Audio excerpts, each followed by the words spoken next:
In terms of thinking about policies for an advocacy organization around mandatory reporting, first off, make sure you know what your law actually is.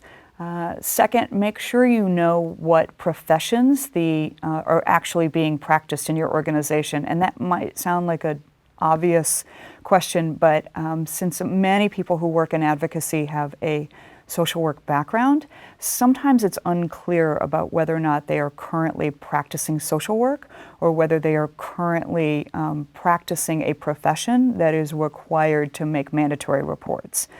So just because someone has a bachelor's of social work does not mean that they are a licensed social worker.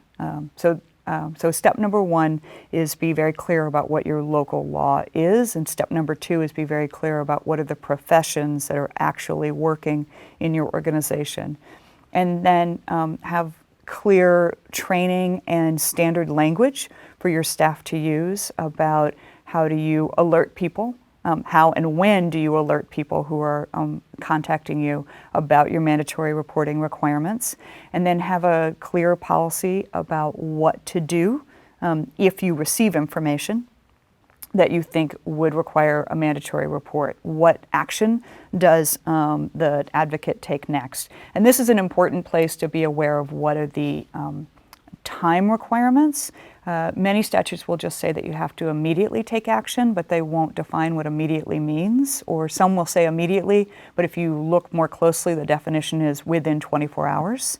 And so you want to make sure that people have a sense of how much time do they have before they are legally required to make a phone call, and how are you going to use that time to be survivor-centered, to be safety-centered.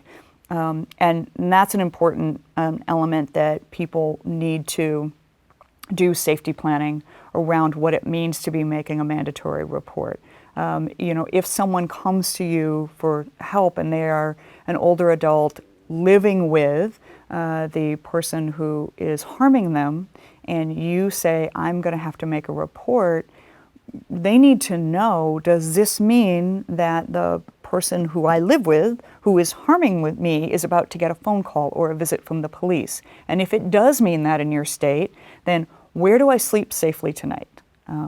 Or how do I deal with the consequences of reporting one of my children when the other 4 of my children are going to be angry and feel betrayed with me for impacting the family? So there's both safety planning means both what keeps your physical body safe and also what keeps you emotionally safe. And I think the what keeps you emotionally safe is going to be highly defined by the person who is in front of you, which is why the question, what worries you about what will happen next, is such an important question.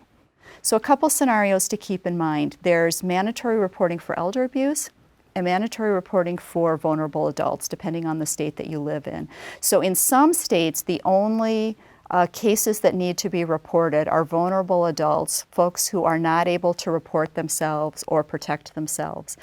Most of the folks that come to a domestic violence program may not meet that definition of an APS client. And so really learning that definition and talking to Adult Protective Services to sort out what cases might need to be reported. But many older adults may work with a domestic violence program and an APS report is not required at all. In other states, it's an age-based definition. And then a second thing to think about is who needs to report. So in some states, there's a very specific list of who needs to be is a reporter, and a domestic violence or sexual assault advocate may or may not be on that list, or may not have those professional credentials that mean that they're a mandated reporter. In other states, everyone in the entire state is a mandated reporter. And so again, looking at how that law is written and how that impacts your policies and your practice. And then, of course, your agency policies on confidentiality, on privilege, and how all of these laws and policies intersect. It's really crucial to have spent the time proactively figuring these steps out, having a policy in place, identifying if there is a specific staff person who's designated to make the report, or if anyone on staff can make the report. And then what do you do before, during, and after if you need to make a report? So if you're talking to an older adult and you suspect you might be a mandated reporter, providing information up front so that that victim can choose the information that she shares and know what might happen if she provides some information that you may need to make a report. So saying something up front. If you identify that you need to make a report, talking to her to preserve as much autonomy as possible. Is she interested or willing to make the call herself? Does she want to be in the room while you call and make the report? Having conversations about the impact and then being there with her throughout the entire process if in any way that works for her. So if she is interested in having you be there when she's interviewed, when other steps might happen, at least offering that as a resource.